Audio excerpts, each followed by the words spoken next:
Welcome to Your Need to Know. I'm your host, Catherine Reed, and joining me today is Melissa Smarr of Fairfax County Government and Martin Bailey, who's an AARP Community Ambassador. We're going to be talking about scams and frauds today. Thank you so much for being here. Thank you for having us. Yes. So the Scam Jam is coming up on April 27th, and it's going to cover many kinds of things. You're going to have speakers as well as a take back of medications, a shredding event. But basically, give us a little background, Melissa, on how this came about, this Scam Jam. Yes, so actually AARP approached the county to have this event. It's the first time that they've had one in the Northern Virginia area. They've had them in Virginia Beach in the southern part of Virginia.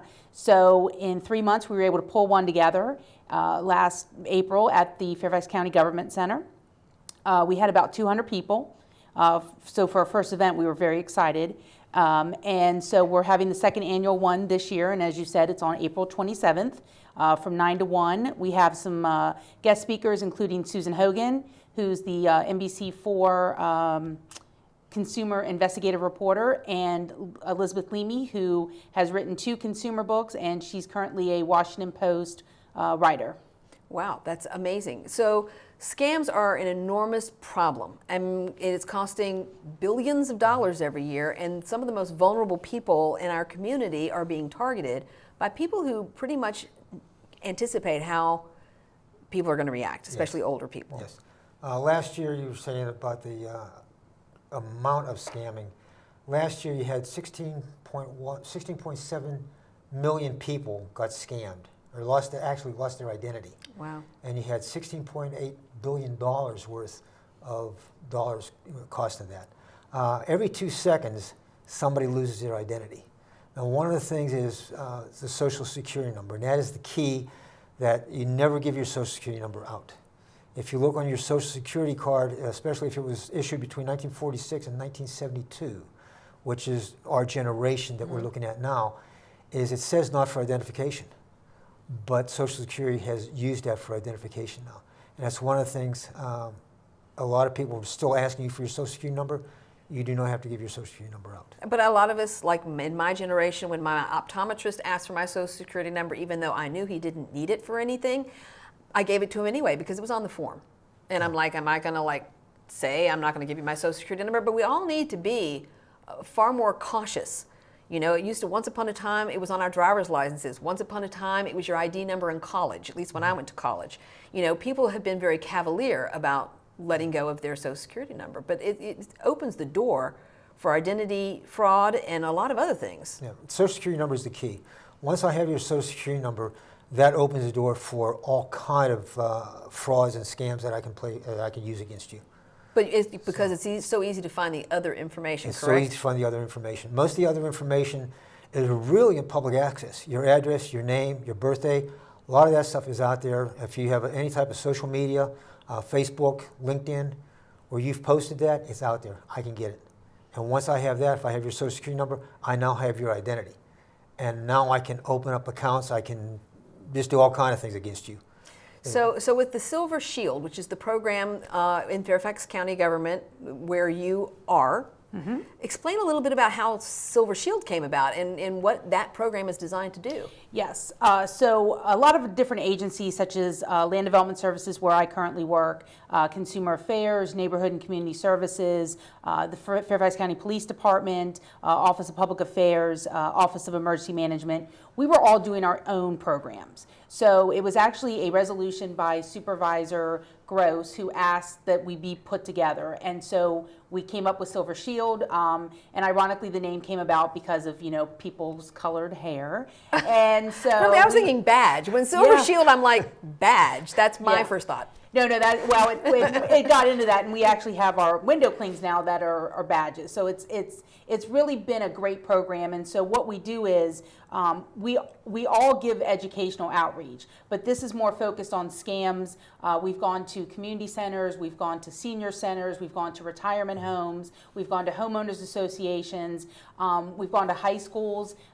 Believe it or not, if we can educate our younger people to know what to look for their parents and grandparents, it's just going to continue to, that education will continue to spread, and hopefully we will avoid scams in the future.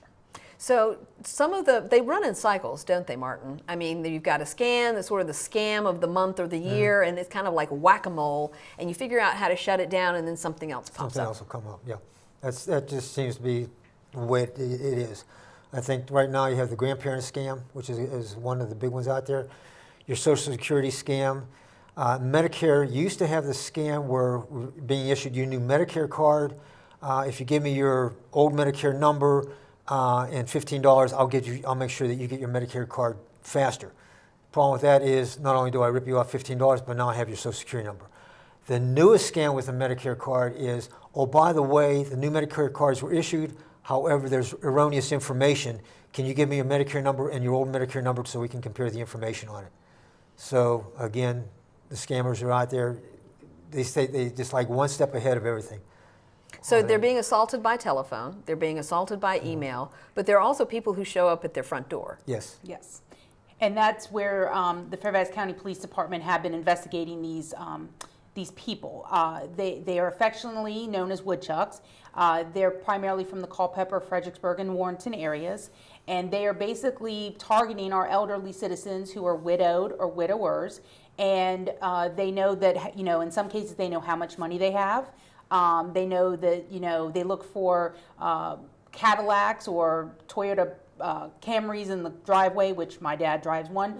And so it's an art to what they're trying to do. And they start with tree work. They'll say, oh, you have a branch that's going to fall on your house, or you have a tree that's going to fall on your house. So they'll pay them and they'll cut down the tree. But then they graduate to chimney, attic, and roof work. And these are the areas where our elderly are not going to get on a ladder to look to see if it was done. Right. We actually have a case with the police now where the gentleman is actually homebound in bed, has 24-hour nursing care, and we looked at his roof and it was a disaster. And he actually's got to spend more money to get it fixed than what the scam artist took from him. Wow. So so on the Scam Jam, what are some of the things that you're going to address? These kinds of things, and what other kinds of things will your speakers talk about? The speakers are going to be addressing the grandparent scam. What is the grandparent scam? What The is grandparent scam is, I will call you up and I'll say, Grandma or Grandpa, whoever answers the phone, I need bail money. Who is this? Steve, is this you? Yeah, this is Steve. So now you've just given me your grandkid's name. Right. Well, you don't sound like Steve. No, I was in a car accident. I had my nose busted. Okay, explains that. So now I need $3,000 to get out of jail. Can you give me bail money, either a credit card or go get one of the gift card or something like that, whatever it is, to get the money off you. In fact, I just had a friend of mine. We had coffee a couple of weeks ago, and he was saying that his mother got a call from his son. Well, she hung up immediately, called him up and says, was it? No. He's fine. He's at home with me. Wow. She was being scammed. So that's the grandparent scam, where you get a call, and it's one of these things. It's an emergency. They put you on edge. In fact, later on, I'll show you the booklet you can get online with this stuff. They put you on edge. They get you in panic mode. It's something immediately that has to be done because you're going to go to jail. So the grandparent goes out and sends the money to the scammer. Wow. And it's never happened. But that's the grandparent scam. We're also going to go over, like Melissa said, the woodchuck scam. You'll have one of the speakers is from the U.S. Postal Inspection Service, and he will go over several email scams, phone scams, personal scams, things like that, which is really good. And I think we're also going to have some people talk about the government imposter scams, where people will post, I'm from the IRS, or I'm from Social Security, I'm from Medicare. Yeah, the IRS ones were huge last year because, and the great thing is that the media is picking these up. The television stations, the Washington Post, people are sort of exposing that these are scams and these are what you need to look for, and you need to understand that, when in doubt, just don't. A friend of mine was saying that she showed me all on her phone, she showed me all these emails that she got, and it's like, click here. And it was the IRS, and I'm like, no, click on who it's from. Because if you look at the email address, I said, look at this email address, makes no sense, especially if it's .ru for Russia, .jp for Japan. Mm-hmm. Like, this is not the IRS. But even those small things, if people are not savvy, they don't know where to look. Correct. You are correct. I did want to talk about the romance scam, which is another scam that will be spoken about. So there are actually people that are trolling Match.com who are, and other dating websites, but Match.com is one of the bigger, more popular dating sites. And what they'll do is they'll find older women and men that have decided to, go out there and try to find a companion, and they'll befriend them. And then within a couple of months, they'll start asking for money. They'll ask for, and they've never met this person. It's all been, email communication, maybe some texting, maybe some phone calls. And we actually have a case right now that the FBI is helping Fairfax County Police on, and it took $1 million from her in the span of 8 months. Unbelievable. Yeah. So what they did was, is, as Martin said earlier, they're prying on, they're basically preying on her emotion, in this particular case, this woman. And, he sweet talked her and, got her to, he would say, I need money for my car so I can get it fixed, or I need to buy you some flowers. And so she's paying for everything. And then, she thinks she's going to meet him at some point, and then it's a scam. Yep. But the key here is that because he did not break into her bank account, I think you were talking about this, Martin, if she's the one who's delivering the money, there is a scam, but not necessarily a crime, in that there's not been somebody who's perpetrated like... That's the problem. One of the biggest problems is a lot of times the victim cannot get the money back. Right. And that is one of the major problems, especially for the older people, is that we don't have replacement for that money. That's our retirement funds, that's our savings, and we don't have it coming in anymore. So we can't get that money back, and that's one of the biggest problems. That's why AARP is sitting there trying to have you educate people to stop it before it happens. Now, on the romance scam, one of the flags on that one is, I meet you online. After 2 or 3 sessions online, let's go offline and talk. Oh, so there's nothing recorded on the platform Right, itself. so we're on Facebook or we're on some other media where we're doing something offline. And like Melissa said, it starts, oh, hey, can I have a couple dollars here, a couple dollars there? Or one of the big ones is the service people. Hey, I'm over in Afghanistan and I lost my wife a couple months ago, and they shipped me out, and so it's really preying on people's emotions. You're hitting them in Emotions, some yes. place, and and I think this is why it's so important for people to be aware that Scam Jam is happening on April 27th. And when we come back from this break, we are going to hear some more about fraud and scams here in the Northern Virginia area. So join us after the break. Okay, Dad. 1, 2, 3.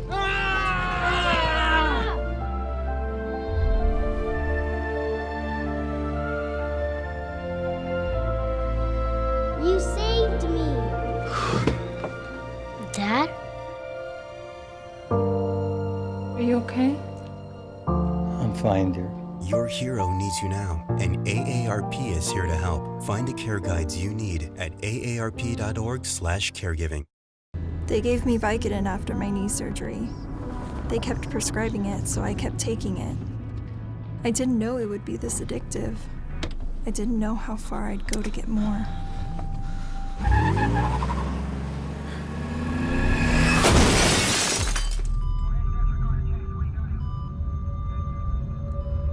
Opioid dependence can happen after just 5 days.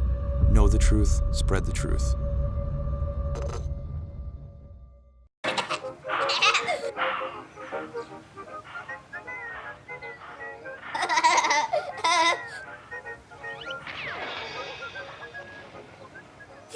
I surrender, I surrender. So there you are, shuffling through a stack of resumes, and you come to mine. This is it. First impression. My way in. But can my resume show you how I truly stand out? Like that I was studying, going to night school while working 2 jobs just to help my parents pay for groceries. Or being the first one to always step up. No, that's something you just can't put on paper.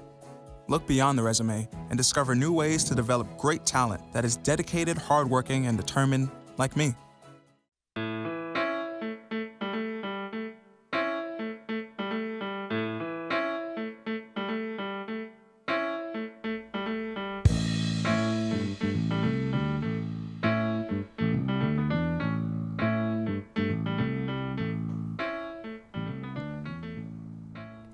Welcome back to Your Need to Know. I'm your host, Catherine Reed, and today we are talking frauds and scams with Melissa Smarr of Fairfax County Government and with Martin Bailey, who's an AARP Community Ambassador. Thank you so much for being here. I think this is a subject that is top of mind for many people right now. Martin, give us a little bit more background on what some of the biggest scams are and how it's targeting not just older people, but younger people too. I mean, we're thinking about this as being sort of a seniors problem, but it's an everybody problem. It's an everybody problem. And a lot of the biggest scams I think right now are probably your grandparent scam, your Social Security, your Medicare, or your IRS scams. One of the scams is if I can steal your Social Security number and file taxes before you do. Oh wow, Okay. that actually happened to my sister. Yeah. Like that was crazy. They went to file their taxes, and it was like your taxes have already been filed. What will happen How does that work? What will happen is I get your Social Security number, I get fake W-2 forms, I file taxes under your name, sending the check to me, and when you go to file your taxes are already filed according to the IRS. So the IRS will contact you and say, hey, you've already filed your taxes. Now the IRS started this year a program, I forget what it's called, but it looks to see if you filed them before or if that's your legit number and everything like that. So Right. somehow they're double checking it. But that's something else where your Social Security number goes on your tax returns. Yes. I mean, how safe is that? At some point, will they do away with that? Do you think? I have no idea. Because that's a vulnerability. I mean, your tax forms are in paper and they're floating around. If you pay your, I just paid my Virginia state taxes first quarter. On your check, in order to identify that as your check for your taxes, you put your Social Security number on it. Wow. So I have my Social Security number on my check, what goes with the tax form. Yeah. Yeah. There's so much So- vulnerability. And how much, at one point, people, of course, we know people steal packages off porches and people steal mail out of your mailbox. Even my kids who are all in their 30s have shredders. Like they shred everything that Yes. comes in the mail. Yes. Is Shred that something everything. we need to be doing? Absolutely. Absolutely. Absolutely. You should. Go ahead. No, I was just going to say there's another scam I wanted to bring up, and it's called the Can You Hear Me scam. And so what they'll do is they'll call and they'll say, are you so-and-so? And you say yes. And they're using your pre-recorded voice to get credit cards just by saying yes. So it's Crazy. It's scary because we're trying to, every time we try to get to the problem, they are like 2 steps ahead of us. So it is very difficult to try and identify the scams and try to catch the people who are scamming and trying to keep everybody safe. Oh, this is crazy. But but these are. But aside from Scam Jam, which is an event, it's I'm sure it's going to be an annual event. It's your second Yeah, we're one. hoping, yeah. An annual event. But there you've got programs going on, both of you with Yes. AARP and with Silver Shield, Right. all year round. What should people do? As far as getting information. I know there's information on your website. There's information on AARP's website, but are groups. I think you mentioned you can go out, there are speakers that go out and talk to different kinds of groups, whether it's senior centers, to help educate people. Yeah. AARP has what's called a speakers bureau. And all you have to do is call us up and say, hey, you want something on fraud, identity theft, and we will take your name and where you want it at, and we will have somebody come out and see you. And usually we ask for more than somewhere between 15 to 30 people. I've done presentations for less than 5 or 5 or more, Right. which is fine. The whole thing that I look at is educating people. Educate them on what is happening out there and what they need to do to prevent it. And also give them the information that they can pass on to other people. 2 things we have on our website. In fact, you don't even have to go to the website. If you just go Google, if I can show these here. Yeah, show us. If you Google Con Artist Playbook, if you Google that, you'll get the PDF copy of Okay. this copy here. And this one here tells you what the scammer is doing, how they put you under the ether, that's called. And the other one is a Watchdog Alert Handbook. Again, just Google that and get a PDF copy. And that gives you the most, the 10 to 12, 13 scams are popular right now. But they're, just Google them, they're free. In fact, everything that AARP does, all the information they provide is free. When you ask us to come to speak to you, we're free. Okay. So And so I think you all earlier were on a podcast, the 50 Plus podcast, and there's a Facebook page for the 50 Plus Yes. podcast too. So is that something that's just an ongoing effort from Silver Shield, or? Yeah, so Department of Family Services, they run that The 50 plus. And so, yeah, we've teamed up with them, and our partnership with Silver Shield, I think a lot of places do want to have something like this for their counties, because their goal, AARP's goal, is to have scam jams in every county. Okay, that makes sense. But right now, we're just here in Fairfax. I mean, lucky for us, because, you know, we have this great partnership, but it would like to be expanded because there are other people in other counties that are vulnerable as well. Absolutely, but you know, we have so many resources in Fairfax. You know, Virginia has 95 counties and 41 cities. So that would be an ambitious project to bring Yes. this to every county, and yet we've got older people, and as long as you can reach them by telephone or via email, everybody's vulnerable. Yes.